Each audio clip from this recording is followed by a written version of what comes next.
Alexandre ordenou a reconstrução de seus templos e, após sua morte, Ptolomeu I, um de seus generais, deu início às dinastias ptolemaicas que viriam reinar por quase 300 anos.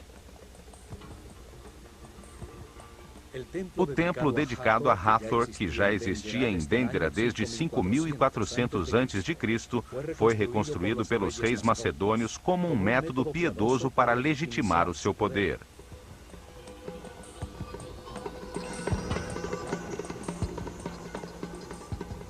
Hieroglifos encontrados em uma de suas galerias subterrâneas afirmam que o templo foi reconstruído seguindo fielmente os planos e desenhos originais feitos pelo sábio Imhotep.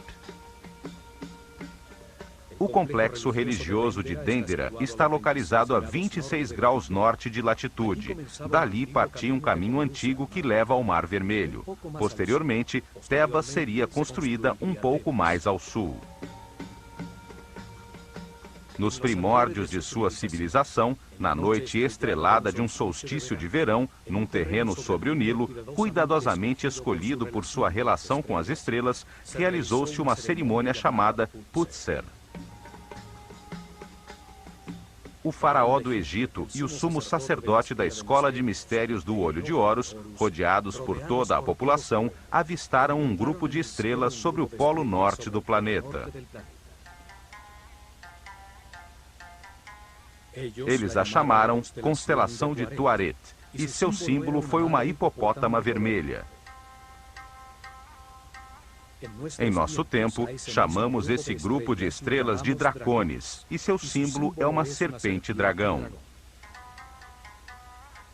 A mais brilhante de todas era Alfa Draconis, a estrela que nessa época se localizava exatamente sobre o eixo de giro do planeta e que 4.320 anos depois foi substituída por Polaris, a que atualmente guia nossos navegantes.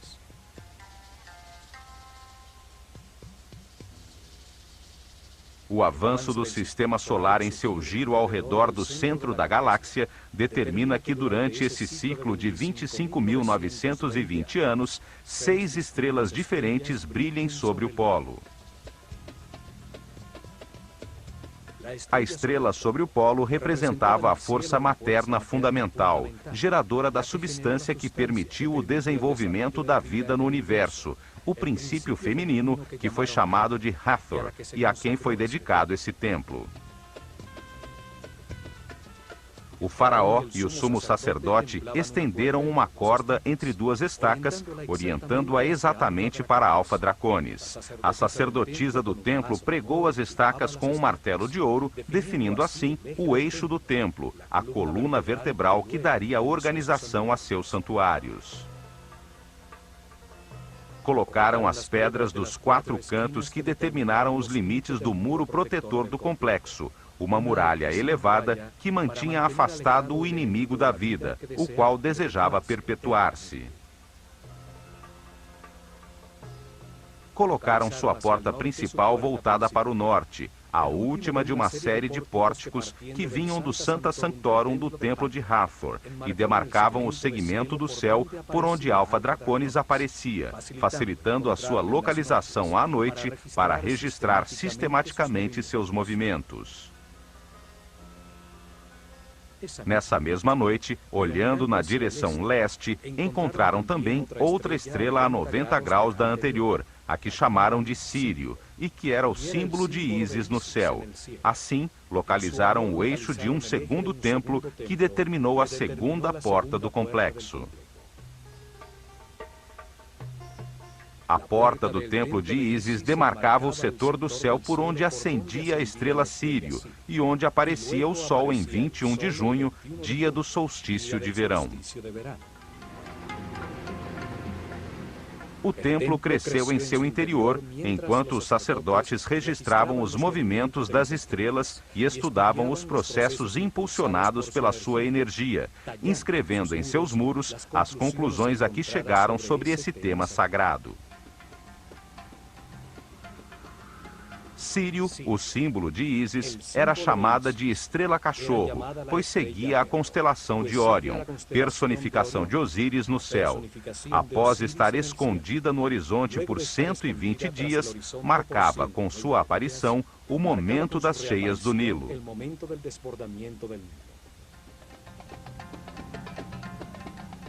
Então permanecia visível durante 40 dias, o mesmo tempo que duravam as inundações. Esta correlação fez com que Sírio se tornasse muito importante para a vida do país, que dividia o ano em 3 estações, chamadas de tétrames, que eram determinadas pelas enchentes do Nilo.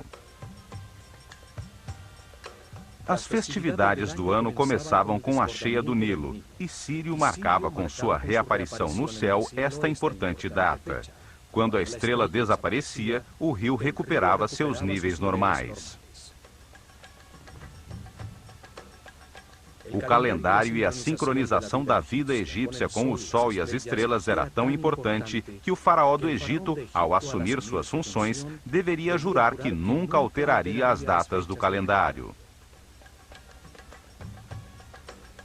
No entanto, o dia em que Sírio reaparecia no céu dependia da latitude do templo onde era esperada, pois na Elefantine do Sul se via a estrela 7 dias antes do que na Bubastis do Norte. Por esta razão, os sacerdotes também usavam o sol como relógio para determinar a duração do ano, pois o solstício de verão coincidia com a reaparição de Sírio. Em Dendera, frente ao horizonte do templo de Ísis, primeiro Sírio ascendia no céu, e depois o sol aparecia. Ao amanhecer do dia do solstício de verão, Sírio e o Sol marcavam em um relógio cósmico o início do Ano Novo Egípcio. Em uma cerimônia no terraço deste templo, era acendido o fogo novo para todo o país.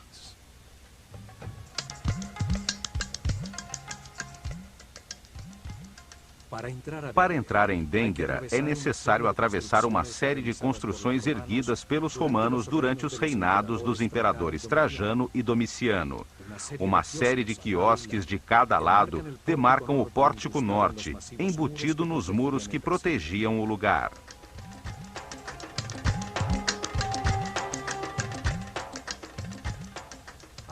Ao atravessar-se o pórtico, aparece ao fundo, com seu eixo principal orientado para o norte, a fachada com as 6 colunas atóricas do imponente templo principal, dedicado ao estudo das estrelas. Muito perto da entrada do complexo, encontra-se uma capela dedicada ao nascimento de Horus, construída pelos romanos durante o reinado do imperador Augusto. Aqui era celebrado o momento da iluminação, quando Ísis dava à luz, simbolicamente, o filho de Osíris. Em seus muros estão talhadas as cenas de amor de Ísis e Osíris, o nascimento e a apresentação do menino e a cena deste na roda da olaria, quando Deus lhe dá sua forma material.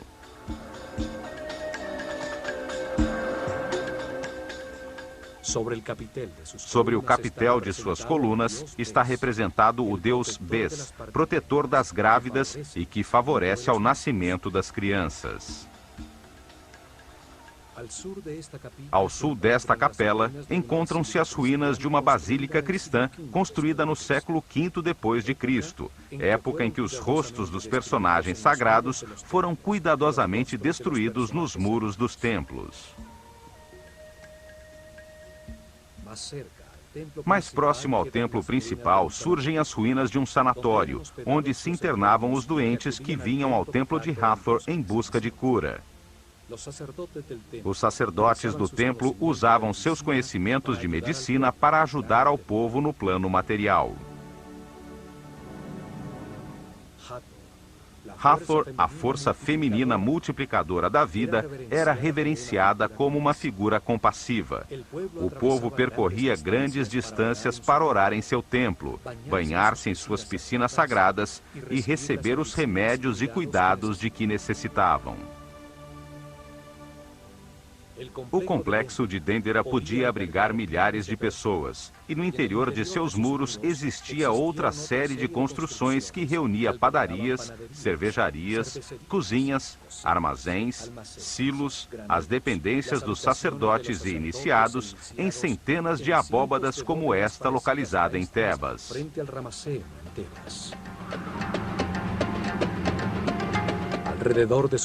Ao redor de seus muros externos, o povo construiu suas casas. Daí surgiu um polo de desenvolvimento sob o cuidado dos guardiães do conhecimento, os sacerdotes do olho de Horus.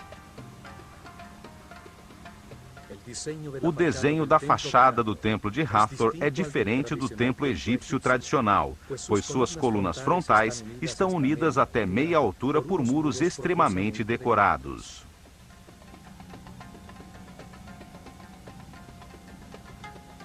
Seu acesso se faz através das 18 colunas do Salão da Vida, que sustentam um elevadíssimo céu raso, totalmente talhado com informações sobre os astros e seus movimentos, sendo a abóbada deste céu sustentada simbolicamente pelas colunas de Hathor.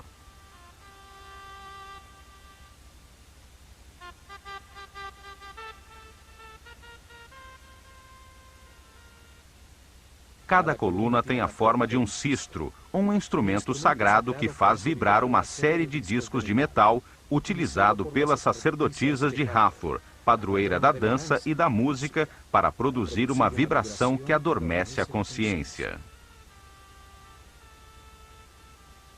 No alto, o capitel está formado por 4 rostos de Hathor talhados, cada um olhando a um ponto cardial, simbolizando que sua força pode ser sentida em todas as partes do mundo. Seus olhos de serpente e suas orelhas de vaca, símbolo da maternidade e da nutrição, formam uma imagem quase extraterrestre, associada em inúmeras lendas ao planeta Vênus.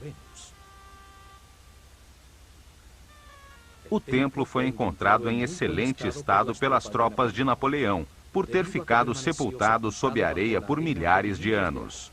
Converteu-se em refúgio para as tribos nômades que, com suas fogueiras, defumaram as cores do belo céu raso. No céu raso deste grande salão, os últimos sacerdotes de Dendera talharam as tábuas astronômicas que ainda conservavam, produzidas por várias gerações de sacerdotes, de forma a impedir que este conhecimento desaparecesse para sempre.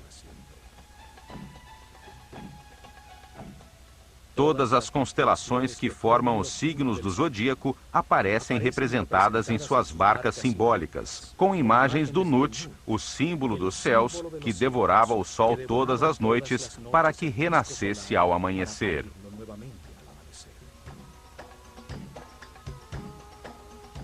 Os sacerdotes decidiram transcrever nos muros destes templos alguns papiros importantes, como os registros astronômicos que foram salvos da destruição de Cambises, com o intuito de preservá-los para as gerações futuras.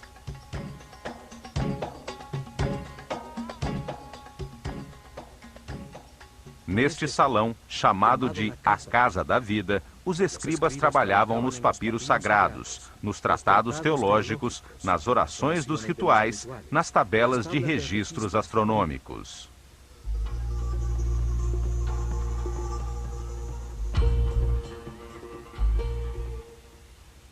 A arte, a teologia, a magia, a astronomia e a medicina foram ensinadas aos discípulos da Escola de Mistérios neste grande salão. Aqui foi registrada a mudança regular e sistemática das constelações circumpolares para acompanhar a precessão dos equinócios. Atravessando o altíssimo salão, chega-se ao Salão das Aparições, uma câmara mais baixa sustentada por 6 colunas, de onde surgia da penumbra de seu santuário a brilhante estátua dourada da deusa Hathor, ao sair para cerimônias religiosas e procissões. Na sua parte superior, encontram-se as capelas dedicadas a Osíris, o símbolo do processo de aperfeiçoamento vivido por todo ser humano através da reencarnação, para transmutar em muitas vidas sua animalidade original e se converter em um super-homem. Uma das capelas tem o famoso Zodíaco de Dendera, que ilustra como ocorre este processo enquanto o sistema solar dá um giro ao redor da galáxia, e a outra ilustra o mito de Osíris. Em torno deste salão se encontram os 6 salões dos rituais diários. O primeiro guardava os objetos dedicados ao culto. O Salão da Purificação, que tem uma porta que conduz ao lago sagrado, era utilizado ao amanhecer em seus rituais de limpeza. Os templos tinham um lago sagrado, escavado até chegar-se ao nível do lençol de água da região, forrado de pedra e com uma série de escadas que permitiam aos sacerdotes entrar na água para purificar-se antes do início de seu serviço no templo. No salão seguinte, organizavam-se os ofícios. Conduzia ao corredor de acesso à escada de caracol que chega ao terraço do templo, utilizada às noites no registro da abóbada celeste. Do lado esquerdo, o salão do fundo comunicava-se com o exterior para receber as oferendas que todos os dias o povo levava a seus guias espirituais. Os mantimentos e animais dedicados ao sacrifício eram armazenados e preparados nas 2 outras câmaras. Pelo Salão das Aparições, chega-se ao corredor das 2 escadas do templo. À direita, a escada de caracol simbólica por onde subia a procissão que levava o santuário portátil, a barca de ouro com a imagem de Hathor, até o terraço para aguardar a aparição do sol no solstício de verão. Simboliza a escada da luz. Cada degrau, a vida mais acima na escala da consciência, a matéria que se eleva até o espírito.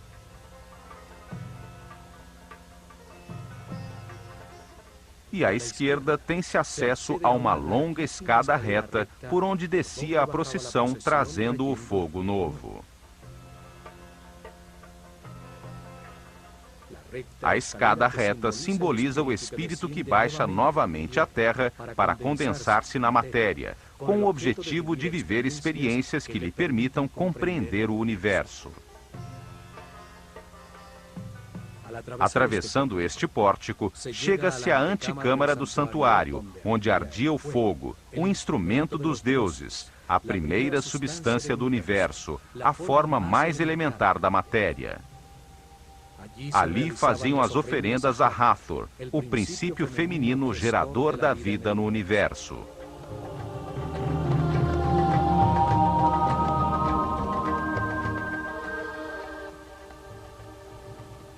À esquerda deste salão estava a capela onde guardava-se a barca de ouro, o santuário portátil, símbolo do movimento físico do Sol.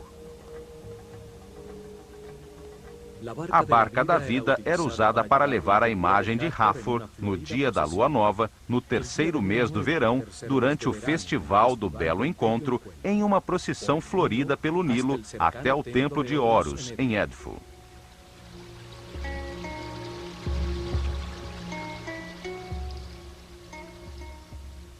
Um espaço aberto, sem teto, também se comunicava com a antecâmara do santuário. Frente a ele estava a chamada Capela Pura.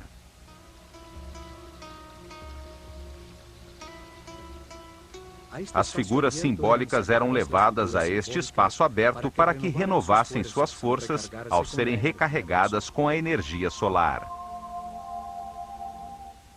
À medida que se adentra, o templo torna-se mais escuro, os tetos mais baixos e as portas mais estreitas. O chão se eleva para demarcar claramente o santuário até a estrela Alfa Draconis, sobre as cabeças dos espectadores das cerimônias. E, finalmente, no mais profundo do templo, sobre seu eixo principal, chega-se a seu coração, seu espaço mais sagrado, o lar de Hathor. Sua figura de ouro, a carne simbólica dos deuses, com seus olhos de pedras semi-preciosas, ficava encerrada em um pequeno tabernáculo.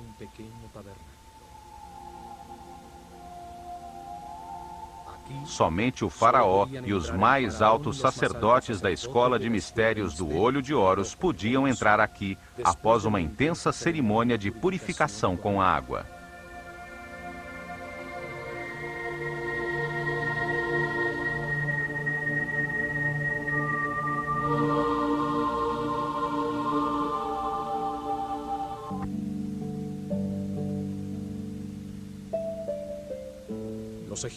Os egípcios entenderam que, como todos os seres no universo, Deus tem uma parte masculina, emissora, da qual flui a informação, e uma parte feminina, que a recebe para gerar com a sua substância tudo que é criado.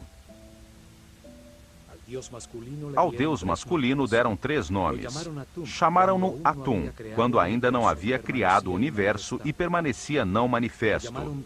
Chamaram-no Ptah, quando organizou e criou o universo, as estrelas, os planetas e os reinos naturais. E chamaram-no Amon-Ra, quando sobre toda a criação deu lugar à consciência do homem. De forma similar, também deram 3 nomes à sua parte feminina.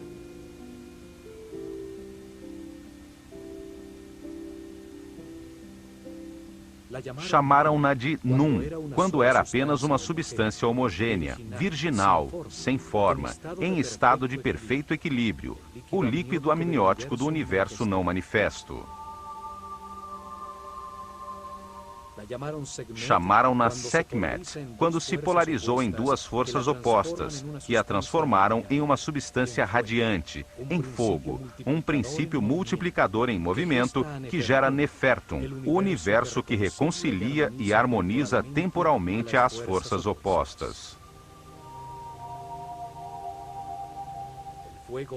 O fogo produz o movimento, o tempo e o espaço. Sua intensidade, que coagula, produz os estados sucessivos da matéria, o ar, a água, a terra e, por último, a força da vida, representada por Hathor, a substância que gera e multiplica as consciências que experimentam o espaço-tempo. E a chamaram de Mut, quando gerou as 4 forças que impulsionam a consciência evolutiva do homem. As 4 forças são Osíris, Ísis, Set e Neptis. Entendendo Hathor desta forma, ela é a barca da vida, a barca da luz, representa o amor, a grande matriz das consciências do universo, a barca do norte, que contém o princípio de toda a natureza. Aqui em seu tabernáculo, Hathor, a força da vida, recebia as preces dos que queriam prolongá-la ou curá-la.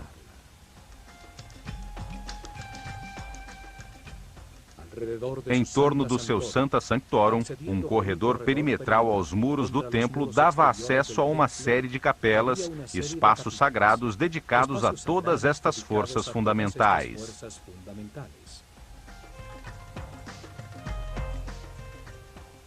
Estas capelas eram reconhecidas desde fora pelos desenhos talhados de seus símbolos sagrados no muro exterior do templo e permitiam que o povo que não podia entrar, pois só tinham acesso os sacerdotes e os iniciados, orasse e pedisse ajuda às forças fundamentais do universo.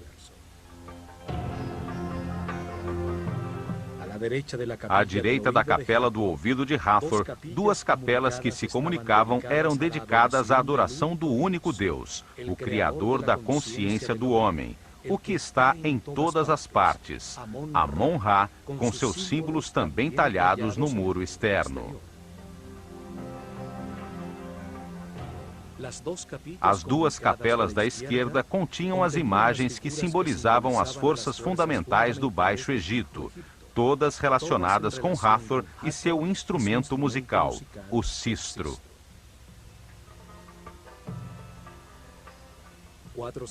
4 santuários à direita, dedicados a Horus, a Socar, a Ísis e, por último, ao Nomo de Dendera, o patrono ou santo da região do Egito onde se localizava o templo. Havia outra capela que continha o colar de Menak, um colar utilizado pelo sumo sacerdote nas cerimônias e procissões, com 4 imagens de Hathor, cada uma com um trono simbólico na parte de cima. Os 4 tronos representavam os poderes supremos do universo: o amor, a sabedoria, a força infinita da vontade divina e a harmonia. Sob o piso destes espaços existia uma série de criptas onde eram guardados os elementos mais sagrados, as peles escritas e papiros mais secretos relativos à revelação deste templo.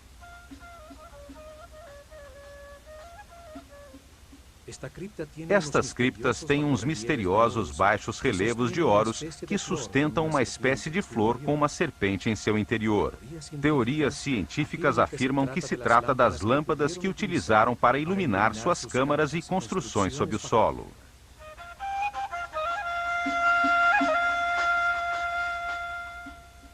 Ao subir a escada reta, chega-se ao terraço, o espaço dedicado ao registro da abóbada celeste.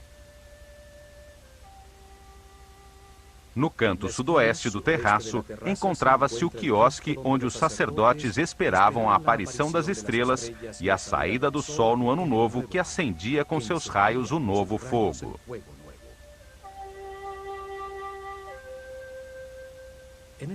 Nesta pequena cobertura do terraço, os sacerdotes se reuniam às noites, dividindo a abóbada celeste em setores chamados nomos, com o objetivo de identificar os movimentos relativos do firmamento e do planeta. Os sacerdotes de Dendera eram chamados de Cabirim, os medidores do céu.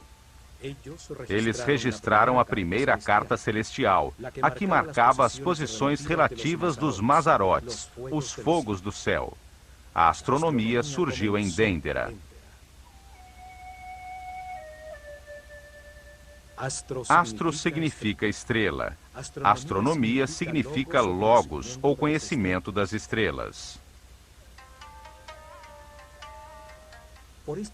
Por este terraço chega-se às 2 capelas dedicadas a Osíris, o princípio divino que simboliza a evolução, através da reencarnação de todos os seres humanos. Nelas é descrita a lenda em que seu irmão Sete, para ficar com seu reino e com sua mulher Ísis, o corta em 14 pedaços e espalha as partes de seu corpo por todo o Egito. As talhas mostram o momento em que Ísis, após reunir seus pedaços, suspensa no ar sobre o falo de Osíris, sob a forma de um falcão fêmea, consegue, em uma comunhão espiritual, engravidar e dar à luz a Horus.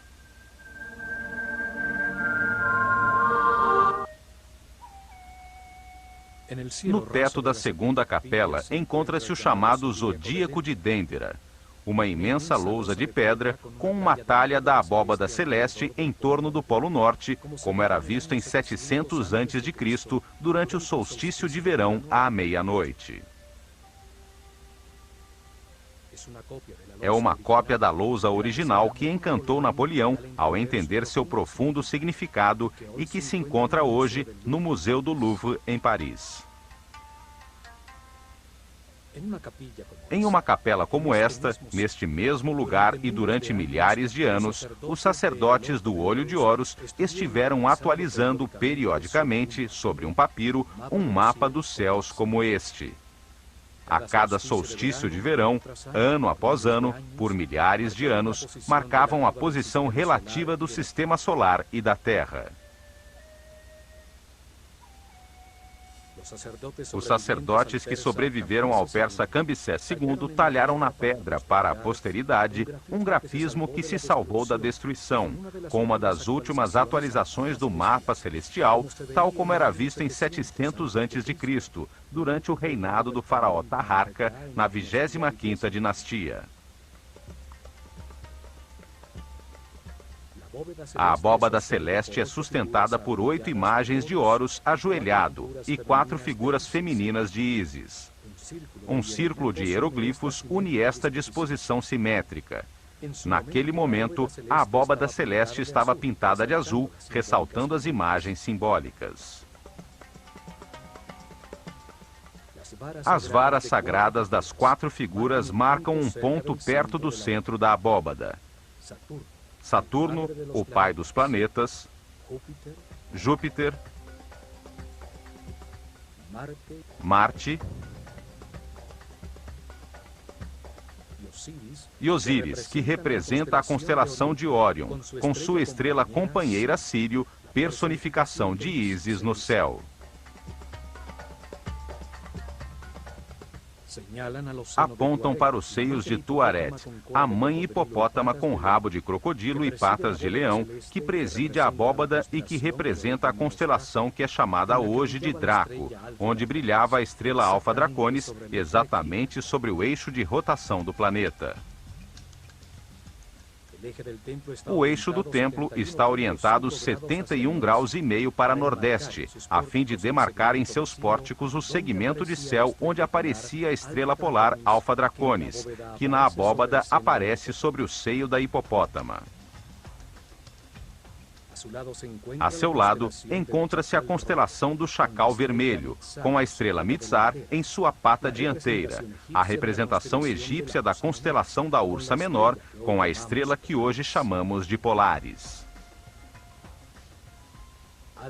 Alfa Draconis, sob o seio de Tuaret, está fora do ponto central da abóbada, marcando o desequilíbrio necessário para que exista o movimento elíptico do universo, que fará com que a estrela Polaris, que se encontra no centro da abóbada, se situe sobre o eixo do planeta.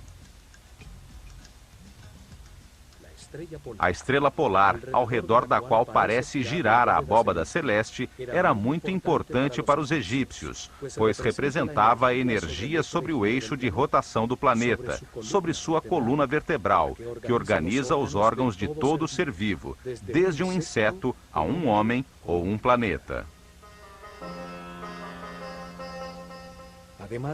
Além disso, durante o reinado de Senéfro, muito antes da construção da Grande Pirâmide, seus sacerdotes haviam profetizado que quando Alfa Draconis fosse substituída por Polaris, chegaria o fim de sua civilização, como descrito no papiro de Nefer-Rohu.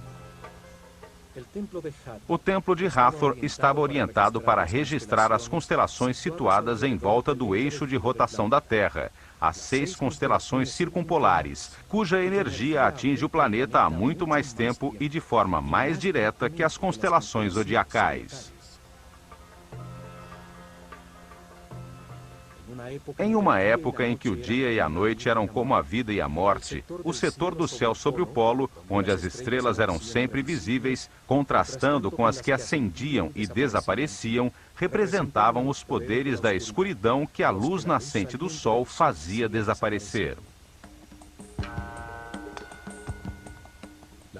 A escuridão inicial, a mãe escuridão, o espaço vazio, o caos, eram representados por esta hipopótama vermelha. Ao sair da água, os hipopótamos transpiram um líquido vermelho. A água do Nilo, ao transbordar e invadir a terra, tornava-se vermelha devido ao óxido de ferro. O vermelho simbolizava a fonte materna. A seu lado se veem também as outras constelações circumpolares, como a constelação da Pata, com sua estrela Mesquet, hoje denominada constelação de Cefeus, com sua estrela Alfir, e a constelação de Hércules. A partir da estrela sobre o polo, dividiram o céu à sua volta em 12 setores principais, com 30 graus cada um. As constelações de estrelas que continham os decanos, uma série de 36 estrelas muito brilhantes, pelas quais o sistema solar passa em sua viagem pela galáxia. O sistema solar e o homem, ao atravessar cada um dos 12 setores em que as estrelas foram agrupadas, recebia uma influência energética diferente que impulsionava nos espíritos encarnados, em cada momento, um processo diferente de aperfeiçoamento. Para explicar que processo impulsionava cada grupo de estrelas, usaram animais, que representavam um nível evolutivo diferente da consciência em seu caminho de reencarnações para a aquisição de sabedoria pela experimentação em um universo de polaridades contrastantes, de luz e escuridão, o círculo de animais ou zodíaco.